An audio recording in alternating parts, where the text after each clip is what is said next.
सगळ्यांना दिलं त्या दिवशी. हो कळ अवधूत चिंतन स्त्री गुरुदेव दत्त. माझ्या सर्व सद्गुरू बंधू भगिनींनो, आपण वामनराज प्रकाशन पुणे यांचे पुस्तक आहे वाचनात घेतले आहे. सध्या आपण जो संती वसुवेला ठावो हे परमपूज्य श्रीदादा कोवडे महाराज लिखित पुस्तक आपण वाचत आहोत. आज आपण उष्ण जलपान हिताचे. बरे, हे पाणी देखील उत्तम प्रकारचे व 12 महिने उपलब्ध असणारे हवे. केवळ पावसाळ्यातच पाणी मिळते असे नसावे. मग त्या स्थानाच्या परिसरात 12 महिने शुद्ध वाहते पाणी असणारे ओढे निर्झर असतील तर फारच चांगले. अन्यथा 12 महिने झरे असणाऱ्या शुद्ध गोड्या पाण्याच्या विहिरी चालतील. साधनारत असणाऱ्या साधकांनी ऋतुमानाप्रमाणे कोमट अथवा गरम पाणी पिणेच आरोग्यासाठी चांगले असते. फ्रीजच्या पाण्यासारखे थंड पाणी पिण्याचे तर टाळावेच. श्री सुश्रुताचार्यांनी या उष्ण जलपानाच्या संदर्भात फारच मोलाचे सांगितले आहे. ते म्हणतात की कपमेदोनिला मग्नम दीपनम बस्तिशोधनम श्वासकास ज्वरहरम पथ्यपुष्णोदकम सदा. उष्ण जल म्हणजे गरम कोमट पाणी हे कफ, मेद, वायू आणि आमनाशक, अग्निदीपक, पोट साफ करणारे, श्वास कास ज्वर दूर करणारे आणि नेहमी करताच पथ्यकर हितकर असते. श्री माऊलींना साधनास्थानी या प्रकारे पाणी उपलब्ध असणे अपेक्षित आहे. अशा प्रकारचे स्वच्छ शुद्ध आरोग्यदायी जल उपलब्ध होणे ही साधकांकरता त्यांच्या परमार्थ साधनेला उपकारक ठरणारी मोठीच जमेची बाजू म्हटली पाहिजे. आतापर्यंत सुचव देश, शुद्ध देश याविषयीच आपले चिंतन चाललेले आहे. शुद्ध देश कोणता एवढाच भाग श्री माऊली येथे प्राधान्याने सांगत आहेत. याच श्लोकाच्या पुढच्या टीकेत आसनाविषयी त्यांनी सांगितले आहे. पण कृपायोगाच्या साधकांकरता आसनापेक्षाही देशाला जास्त महत्त्व आहे. याचे कारण असे की साधकावस्थेत बाहेरची स्थिती म्हणजे देश आणि आतली स्थिती म्हणजे स्वभाव, संस्कार या एकमेकांना अनुकूल असल्या पाहिजेत. देशाला आतल्या संस्कारांची अनुकूलताही लाभली पाहिजे, तरच परमार्थ योग्य रीतीने सुरू होईल व पुढेही जाईल. व्यवहार, परमार्थ आणि धर्म म्हणून शास्त्रांनी या स्थितीचेही 2 विभाग केलेले आहेत. बाहेरच्या स्थितीच्या म्हणजे देशाच्या नियमांना धरून वागण्याला व्यवहार असे म्हटले आहे. व्यवहाराचा भाग हा नेहमीच देशकाल राज्यकर्त्यांनुसार आलेल्या नियमांनी बद्ध असतो. ते नियम बाजूला ठेवून वेळोवेळी जे वागणे घडते तोही व्यवहारच असतो, पण त्याला स्वच्छंद व्यवहार म्हटले जाते. आतली स्थिती, स्वभाव, संस्कार हे सूक्ष्म देहावरचे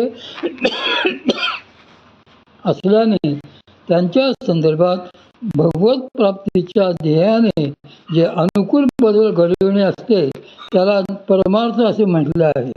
व्यवहाराचे आणि परमार्थाचे भान ठेवून दोघांची यथायोग्य सांगड घालण्यालाच धर्म असे म्हटले जाते. म्हणूनच धर्माची गती सूक्ष्म बघायला गेलो तर पटत नाही आणि नुसत्या परमार्थाच्या बाजूने बघायला गेलो तरी काही वेळा धर्म पटत नाही. म्हणून जिथे व्यवहाराची आणि परमार्थाची सांगड घडेल, त्यांचा योग्य समन्वय होईल, तेथेच धर्म कळेल. म्हणूनच येथे आतल्या आणि बाहेरच्या अशा दोन्ही स्थितींची किंवा व्यवहार आणि परमार्थाची सांगड पडावी अशाच दृष्टीने श्री माऊली धर्म सांगत आहेत. जो परमार्थ साधक आहे त्याच्यासाठीच ते हा धर्म सांगत आहेत. तो सांगण्याची गरज का असते हे समजावे याकरता एक उदाहरण देतो. समजा आपण रस्त्याने जात असताना आपल्याला कोणीतरी शिवी दिली आणि म्हणून आपण त्याला यथेच्छ बदलले तर व्यवहाराच्या दृष्टीने ते बरोबरही ठरेल. तुम्ही त्याचा प्रतिकार केला म्हणा किंवा त्याला प्रत्युत्तर दिले म्हणून म्हणा, व्यवहाराच्या विचारानुसार ते योग्यच म्हटले जाईल. पण हेच जर तुम्ही परमार्थाच्या दृष्टीने बघायला गेलात तर योग्य ठरणार नाही. मात्र धर्माच्या बाजूने जर आपण विचार करून गेलो तर या दोन्हीमधले समन्वयाचे उत्तर धर्म देईल. धर्माची गती अशीच असते. तीच परिस्थिती येथेही असल्याने श्री माऊली साधकांकरता धर्म सांगत आहेत.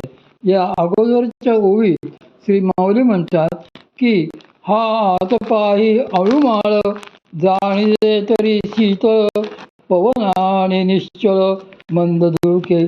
साधनेच्या स्थानी येणारे ऊन कडक नसावे, त्या स्थानी शीतल वातावरण असावे, तेथे वाराही निश्चळ असावा, आलाच तर मंद धुळकाने यावा. अळूमाळू ऊन आणि मंद पवन. साधनेच्या स्थानावर ऊन यावे, पण ते देखील अळूमाळू यावे, म्हणजे कवडशाने यावे. त्या स्थानी तीव्र उन्हाचा त्रास होऊ नये. वर्षाचे 12ही महिने ते स्थान पुरेसे शीतल असावे, अतिउष्ण किंवा अतिथंड नसावे. त्या साधनस्थान येणारा वाराही मंद असावा किंवा स्तब्ध असावा, कारण सोसाट्याचा जोराचा वारा हा साधकावस्थेत शरीराला सहन होत नसतो. साधकाच्या शरीरामध्ये प्राणांच्या अत्यंत सूक्ष्म क्रिया चाललेल्या असतात. साधनेला बसल्यानंतर बऱ्याच साधकांना त्यामुळे अनेक वेळा असा अनुभव येतो की एरवी पापणी गवताना त्वचेच्या जशा मंद क्रिया होतात तशी प्राणाची मंद हालचाल शरीरात जाणवते. कधी मोरपीस अलगद अंगावरून फिरल्यासारखी क्रिया शरीराच्या सर्व भागावर किंवा पाठीच्या कण्यावर जाणवते. कधी प्राणांच्या क्रिया हळूहळू गुदगुल्या केल्याप्रमाणे होतात. जोपर्यंत बाहेर वाहणारा वारा निश्चल किंवा मंद असतो तोपर्यंतच अशा क्रिया चालू राहतात. पण जर जोराचा वारा असलेल्या ठिकाणी बसले तर त्या क्रिया ताबडतोब थांबतात. कारण त्याचा असा नियम आहे की बाह्यदेह स्तब्ध असला, शरीर स्तब्ध असले की मन प्राणही थोड्याफार क्रिया होत स्तब्ध होऊ लागतात. बाहेरचे वायुतत्व स्तब्ध असले तरच आतले वायुतत्वही लवकर स्तब्ध होते. म्हणूनच साधनास्थान निःशब्द शांत हवे असे सांगितले आहे. साधनेच्या स्थानी एकांत असला पाहिजे असे सांगितले आहे. आणि तेही कशासाठी तर साधकाच्या मनोभूमिकेला ते अनुकूल ठरते. म्हणूनच स्थान समशीतोष्ण असावे. साधनास्थाने जर तीव्र उन्हाचा त्रास होत असेल, उकाडा होत असेल तर शक्तीचे कार्यही मंदावते. म्हणून साधनास्थान हे सहन होईल इतपत शीतलच असावे. साधनेत आतून प्राणायाम होऊ लागला की शरीराला हलकासा घाम सुटतो. त्या घामावर वारे लागून तो घाम सुकू नये. तो घाम शरीरावरच हळूहळू वाळावा, म्हणजे गात्रे मजबूत होतात, शरीरकांती सुधारते, त्वचा मऊ होते. गोरक्ष पद्धतीमध्ये सद्गुरू श्री गोरक्षनाथ महाराज असे सांगतात की जलेन श्रमता तेन गात्रमर्दन समाचरेत दृढता लघुता चैव तेन गात्रस्थ जायते. साधनेत प्राणायाम होऊन जो घाम येतो तो सर्वांगाचा चोळून जिरवावा, त्यामुळे गात्रे लघु आणि दृढ होतात.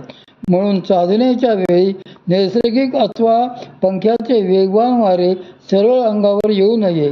उकडते आहे असे वाटल्यास मंद खेळते वारे चालू शकते, पण तेही थेट अंगावर येणारे नसावे. साधनेची जागा ही जेवढी समशीतोष्ण वाहता वारा नसलेली आणि मंद प्रकाशाची असेल तेवढे ते साधनेला हिताचेच ठरते. साधनेच्या जागी उन्हाचा त्रास नसावा, याचा अर्थ तेथे गरमही होऊ नये आणि भगभगीत प्रकाशही नसावा.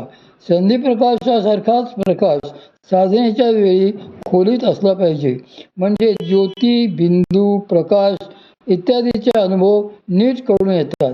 सद्गुरू श्री माऊली पुढे सांगतात की बहुत करुणी निशब्द दाट न रिघे श्वापद शुक हन षटपद तेवते नाही.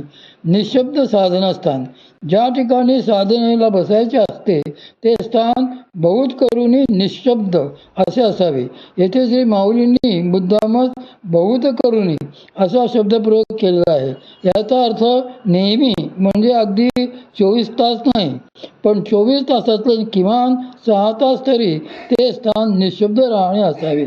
बहुतेक काळ, विशेषतः आपल्या साधना काळात तो भाग शांत असावा. साधनास्थानी शांतता असणे हे प्रामुख्याने 2 कारणांनी महत्त्वाचे असते.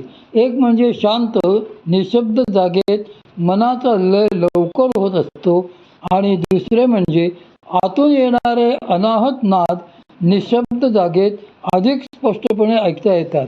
निशब्द जागेत भ्रामरी देखील उत्तम रीतीने होते. भ्रामरी नादाचे शरीरातील सूक्ष्म कंप, त्यातील वेगवेगळे सूक्ष्म नाद प्रकार हे निशब्द जागेत भ्रामरीचे अनुसंधान केल्यानेच नीट समजून घेऊ शकतात, एरवी नाही. काही वेळा मनाचा अर्धवट लय झालेला असताना आजूबाजूला थोडा जरी आवाज झाला तरी तो मोठ्याने ऐकायला येऊन साधक दचकून त्या लयातून परत भानावर येतो. त्या दचकण्याने प्राणही झटका बसून सुषुम्नेतून बाहेर निघतात. म्हणून साधनास्थान हे निशब्दच असले पाहिजे. निसर्गरम्य साधनास्थानातील शांतता नष्ट करणारे माणसांच्या व्यतिरिक्त 2 मुख्य भाग असतात. एक भाग असतो श्वापदांच्या आवाजांचा आणि दुसरा भाग असतो पक्ष्यांच्या व कीटकांच्या आवाजांचा. म्हणूनच साधनास्थानाच्या परिसरात श्वापदे फिरकत नसावीत आणि मोठा आवाज करून विचलित करणारे पक्षी कीटकही त्या भागात नसावेत. श्री माऊली म्हणतात की साधनास्थानाच्या परिसरात काही पक्षी असलेले चालतील आणि काही पक्षी नसावेतच. माणसांच्या स्वभावात सत्व रज तम असे त्रिगुण असतात. त्यामुळेच हा तामसी आहे, हा रजोगुणी आहे किंवा याची वृत्ती सात्विक आहे असे आपण म्हणतो. या गुणांची मिश्र प्रवृत्ती असलेले लोकही आढळतात.